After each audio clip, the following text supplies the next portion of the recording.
আমি অনেক অসুস্থ আর এর মধ্যে এসব। আজ আমার বাসায় একটা ভয়ঙ্কর ঘটনা ঘটেছে। মানে এটা আশা করিনি এমন হবে।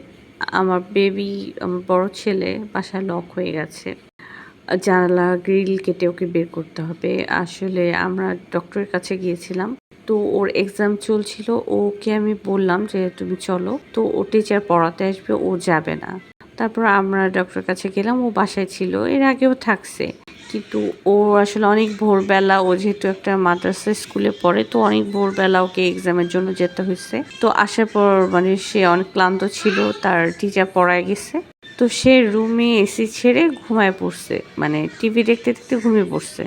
আর এই তো তারপর যে মানে অনেক ডাকাডাকি, ঘন্টা ২-১ পরে অনেক ডাকাডাকির পর দরজা খুলে না। তখন আমাদের বাধ্য হয়ে গ্রিল কেটে বাসায় ঢুকে যে ও দেখি ঘুম থেকে উঠছে। খুব ভয় পেয়ে গেছিলাম আমরা। আলহামদুলিল্লাহ আমার বেবিটা ভালো আছে। ঘুমিয়ে পড়ছিল বাবা। এত আওয়াজ আর এত মানুষ দেখে একটু নার্ভাস হয়ে গেছিল। পরে আমরা কথা বলে ঠিক হয়ে গেছে। উদ্ধার হওয়ার পরে এখন উনি চিকেন খাচ্ছেন সিপির। ও ঘুমালে সহজে উঠতে চায় না রাতে। এখন আম খাচ্ছে মুড়ি দিয়ে। সবাই দোয়া করবেন ওর জন্য। গতকালকের কাটা গ্রিলগুলো আজকে লাগানো হচ্ছে।